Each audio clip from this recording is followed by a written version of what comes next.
आत्ताच मी अशोक चव्हाण, नवाब मलिक आणि अरविंद सावंत यांची प्रेस कॉन्फरन्स बघितली। अपेक्षेप्रमाणेच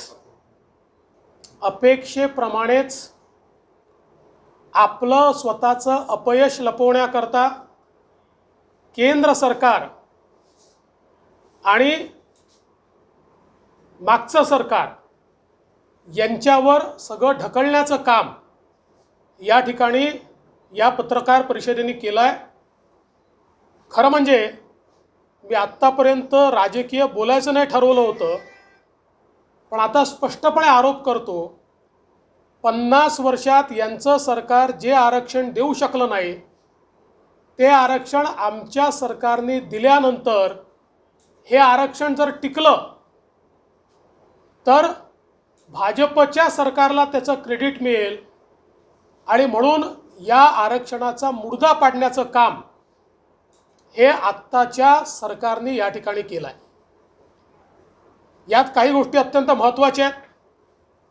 अर्धवट बोलायचं आणि खोटं बोलायचं हे अशोक चव्हाण आणि नवाब मलिक यांनी केलं आहे। अरविंद सावंत बोलूच शकत नाहीत, कारण ते आमच्यासोबत सरकारमध्ये होते आणि माननीय उद्धवजींना विश्वासात घेऊन आणि त्यांच्या मंत्र्यांना कॅबिनेटमध्ये घेऊन हा कायदा तयार करण्यात आला होता आणि म्हणून त्यांना तर बोलायचाच अधिकार नाही आहे। पहिली गोष्ट अशी, हा कायदा जेव्हा अमेंडमेंट कायदा आपण तयार केला त्यावेळी सगळ्या पक्षांनी एकमताने बैठक घेऊन या कायद्याला समर्थन दिलं आणि सगळ्यांनी म्हणून सांगितलं की याच्यावर चर्चा करायची नाही, आपण सगळे एकमताने हा मान्य करू। त्यामुळे अशोक चव्हाणांना तेव्हा तो कायदा मान्य होता आणि आज मात्र ते म्हणतायत की अधिकार नव्हता। दुसरी गोष्ट अशी, 102व्या घटना दुरुस्तीच्या संदर्भात माननीय उच्च न्यायालयामध्ये आपण अतिशय स्पष्टपणे भूमिका मांडली आणि आपण हे सांगितलं होतं की 102वी घटना दुरुस्ती झाली त्याच्या आधी आमचा कायदा झालेला आहे आणि आम्ही त्या कायद्याला अमेंड करतोय आणि त्याच्यामध्ये आधीचे कायदे जे निरस्त होतील म्हटलं आहे ते त्याच्या आधीच्या काळामध्ये जे अध्यादेशाने कायदा केला होता की जो राणे समितीच्या अहवालावर त्यावेळच्या पृथ्वीराज चव्हाणांच्या सरकारने केला होता ते आपण निरस्त केलं आणि आपल्या सरकारच्या काळात केलेला जो कायदा होता भाजप सरकारच्या काळात त्या कायद्यामध्ये आपण अमेंडमेंट केली आणि आपण माननीय उच्च न्यायालयाला हे सांगितलं की आम्ही हा जो कायदा केलेला आहे हा कायदा 102व्या घटना दुरुस्तीने बाधित होत नाही। याचं कारण आमचा कायदा त्याच्या आधीचा आहे, आता केवळ आम्ही त्याच्यामध्ये अमेंडमेंट करतोय। त्यामुळे याही संदर्भात जे काही सत्तारूढ अशोक चव्हाण किंवा नवाबभाई बोलतायत हे धादांत खोटं आहे। आता त्यातली महत्त्वाची गोष्ट काय आहे, सर्वोच्च न्यायालयामध्ये हेच मांडण्याची आवश्यकता होती की 102चा जो काही मुद्दा असेल त्याच्यावर सर्वोच्च न्यायालयाने काही निर्णय द्यावा। त्याच्यात केंद्र सरकारने पुन्हा आज ते खोटं बोलले की अटर्नी जनरलनी किंवा ॲडव्होकेट जनरलनी सॉलिसिटर जनरलनी भूमिका वेगळी मांडली। बिलकुल नाही, सॉलिसिटर जनरलनी आणि अटर्नी जनरलनी दोघांनी स्पष्ट भूमिका मांडली की आम्ही राज्याचे अधिकार काढलेले नाहीत, राज्यांना कायदा करण्याचे अधिकार पूर्ण आहेत। त्यामुळे या संदर्भात ते जे सांगतायत की दोन वेगळ्या भूमिका मांडल्या, त्या दोन वेगळ्या भूमिका कुठेही त्यांनी मांडलेल्या नाहीत। एकच भूमिका दोघांनीही स्पष्टपणे माननीय सर्वोच्च न्यायालयामध्ये मांडली आहे, जी सर्वोच्च न्यायालयाच्या इंट्रीम आदेशामध्ये अतिशय स्पष्टपणे आलेली आहे। पण राज्य सरकारच्या वतीनं जी भूमिका आपण हायकोर्टात मांडली होती की 102व्या घटना दुरुस्तीचा आमच्या कायदेशी संबंध येत नाही, कारण आमचा अमेंडमेंट ॲक्ट आहे, मूळ ॲक्ट हा घटना दुरुस्तीच्या आधीचा आहे, हे मात्र या ठिकाणी मांडण्यास आपण सपशेल अपयशी झालो किंवा कदाचित जाणीवपूर्वक ते मांडलं नाही, कारण आपल्याला कोणावर तरी त्याचं खापर फोडायचं होतं। आणि म्हणून आज जे काही आत्ता या ठिकाणी 102व्या घटना दुरुस्तीच्या संदर्भात सांगण्यात येत आहे आणि यातही एकीकडे तेच सांगतात की पार्लमेंटमध्ये केंद्र सरकारने स्पष्ट केलं होतं की राज्याचे अधिकार अबाधित आहे आणि त्यातच आपण कायदा केला आहे आणि आता ते म्हणतात दिशाभूल केली आहे। दिशाभूल आम्ही केलेली नाही, दिशाभूल ही महाविकास आघाडीच्या सरकारने केली आहे। अशोक चव्हाण, नवाब मलिक, तुम्ही दिशाभूल केली आहे. आणि सगळ्यात महत्त्वाचं, किती खोटं बोललं जातं. सांगितलं गेलं की अहवाल इंग्रजीत होता. होय, अहवालाच्या संदर्भात सर्वोच्च न्यायालयाने प्रश्नच विचारला नव्हता. अहवालाच्या एनेक्स्चरच्या संदर्भात विचारला होता. आणि एनेक्स्चर जे जवळजवळ 1600 पानी, म्हणजे मला एक्झॅक्ट आकडा माहीत नाही, ते ट्रान्सलेट केले नाही. आणि त्यामुळे माननीय सर्वोच्च न्यायालयाने त्या ठिकाणी अतिशय स्पष्टपणे विचारलं की हा एकतर्फी अहवाल आहे का, याच्यामध्ये इतरांच्या बाबी ऐकून घेतल्या नाही आहेत का. त्यावेळेस आपल्या वकिलांना काही सांगता आलं नाही. जर एनेक्स्चर लागले असते तर ते सगळे एनेक्स्चर, दोन्ही बाजूने आलेले निवेदनं, त्याच्यावर घेतलेली सुनावणी आणि सुनावणीला दिलेला निकाल हा त्या एनेक्स्चरमध्ये आहे. ते एनेक्स्चर जाणीवपूर्वक या सरकारने ट्रान्सलेट केले नाहीत. आणि हे देखील एका सुनावणीमध्ये स्पष्टपणे त्या ठिकाणी आलेलं आहे. आणि काही ट्विटर अकाउंटवर ते ट्विट देखील झालेलं आहे आणि त्या संदर्भातल्या बातम्या देखील छापून आलेल्या आहेत.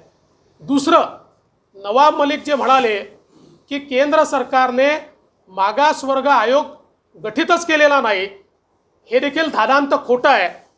भगवान लाल सहानी यांच्या अध्यक्षतेखाली केंद्रीय मागासवर्गीय आयोग हा त्या ठिकाणी गठीत आहे. त्यामुळे हे जे काही दिशाभूल करणारी वक्तव्य आणि धादांत खोटं बोलण्यात आलेलं आहे आणि जाणीवपूर्वक आपण केंद्र सरकारच्या गळ्यात हे कसं अटकवता येईल आणि आपले हात कसे झटकता येतील, हा जो प्रयत्न या ठिकाणी चाललेला आहे तो अत्यंत चुकीचा आहे. सगळ्यात महत्त्वाचं यात काय आहे तर जे काही 102व्या घटना दुरुस्तीनंतर जो विषय समोर आला आहे त्यात राज्याला कायदा करायचा अधिकार आहे की नाही असा विषय नाही आहे. राज्याला कायदा करायचा अधिकार आहेच.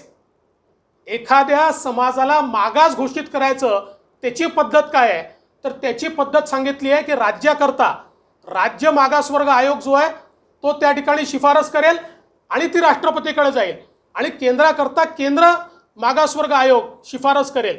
त्यामुळे या ठिकाणी पुन्हा हे जे काही सांगण्यात येत आहे की राज्याचे अधिकार संपल्यात, कायदा करायचे राज्याचे अधिकार संपल्यात, असं कुठेही म्हटलेलं नाही आहे. मागास एखाद्या समजा समाजाला घोषित करायचा आहे तर त्या संदर्भातली जी पद्धत आहे ती आता 102व्या घटना दुरुस्तीनंतरची ही अशी सांगण्यात आलेली आहे. आपण जी काही कारवाई केली होती, म्हणजे आता मजेची गोष्ट अशी आहे, आधी अशोक चव्हाण साहेब स्पष्टपणे म्हणतात की सर्व घटनात्मक बाबी पूर्ण केल्या आणि आम्ही कसा मागासवर्ग आयोगाचा त्या ठिकाणी अहवाल सादर केला.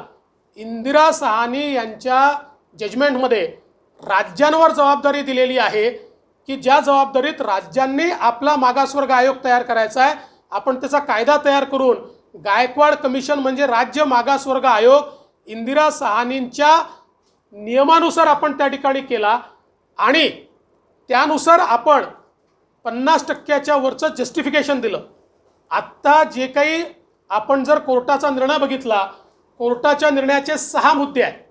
पहिले 3 मुद्दे महाराष्ट्र स्पेसिफिक आहे आणि शेवटचे 3 मुद्दे हे इन जनरल आहे. त्या शेवटच्या 3 मुद्द्यात 102चा त्यांनी उहापोह केला आहे. पहिले 3 मुद्दे जे आहेत ते महाराष्ट्राच्या कायद्याच्या स्पेसिफिक आहेत आणि त्याच्यामध्ये 50% वर जाता येतं की नाही आणि जाता येतं तर ते आपण पूर्तता करतो की नाही या संदर्भातली सगळी माहिती दिलेली आहे. आणि त्यात आपण जे काही गायकवाड आयोगाने कसं 50% वर आम्ही देऊ शकतो आणि इंदिरा सहानींच्या निकषात बसतो हे जे गायकवाड कमिशनने सांगितलं, जे माननीय उच्च न्यायालयाने मान्य केलं, जे आमच्या काळात सर्वोच्च न्यायालयाने मान्य करून स्थगिती द्यायला नकार दिला, तेच या सरकारच्या काळात हे सरकार सांगू शकलं नाही किंवा जाणीवपूर्वक या सरकारने सांगितलं नाही. आणि म्हणून ही सगळी जबाबदारी या सरकारची आहे. आता हे जे हात झटकण्याचं काम आहे आम्ही पाठवून देऊ केंद्र सरकारकडे, असं होणार नाही. या संदर्भात कारवाई पूर्ण करावी लागेल. आणि एवढंच नाही तर त्याचं जस्टिफिकेशन आल्यानंतर समजा तुम्ही जसं म्हणताय त्याप्रमाणे त्याला मान्यता मिळाली तरी कायदा राज्यालाच करावा लागेल आणि पुन्हा 50% वरचं जस्टिफिकेशन, 50% वरचं जस्टिफिकेशन हे कोणाला मागास ठरवायला लागत नाही, मागास ठरलेल्यांना आरक्षण देण्याकरता लागतं.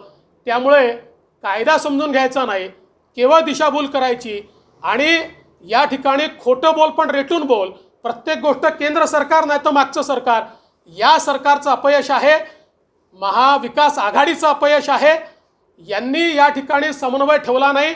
यांचे वकील सारंवार सांगत होते की आम्हाला कुठली माहिती नाही, आणि त्यामुळे आता हे जे खोटं बोलून या ठिकाणी दिशाभूल करतायत आणि मग यांच्याच इकोसिस्टीममधले लोक एकदा यांनी खोटं बोललं की तेच खोटं बोलत राहायचं, तेच खोटं बोलत राहायचं. आता जनता आणि मराठा समाज हा जागृत आहे, त्यांनी सगळं जवळून बघितलेलं आहे. त्यामुळे हा खोटारडेपणा तुमचा ते स्वीकारणार नाहीत.